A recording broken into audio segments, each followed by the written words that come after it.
सबैजनाको प्रश्नको उत्तर लिएर आएकी छु। को हुन्, किन रुनु भएको, को हुन् भन्दै मलाई धेरै मेसेज, कल है कमेन्ट आइरहेको छ।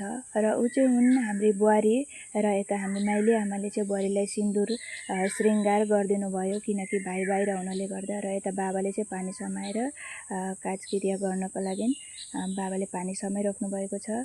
र यता हामी बुहारीको माइती पक्ष र हामी भएर यहाँ अन्तिम बिदाईको लागि हामी श्रद्धाञ्जली दिँदैछौँ।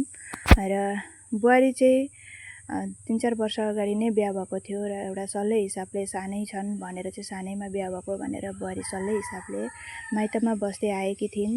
र त्यसैले गर्दाखेरि बुहारीसँगको फोटो भिडियोहरू हजुरहरूले नदेख्नु भएको र एक दुईजनाको होइन, एकजनाको चाहिँ मैले नेगेटिभ कमेन्ट देखेँ, मरिसकेपछि के को बुहारी भनेर। हामीले जिउँदो हुँदा चाहिँ कहिले बुहारी नभनेको थियौँ र तपाईँहरूलाई म केही पनि भन्न चाहदिनँ त्यस्तो भन्नेहरूलाई।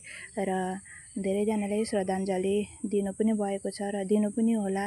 एउटा सानो उमेरमा 21 वर्षको उमेरमा हामीलाई छोडेर गएकी छिन्, धेरै दुःखको कुरा छ। र यही भिडियो मार्फत मैले हजुरहरूलाई जवाब दिँदै आएको छु।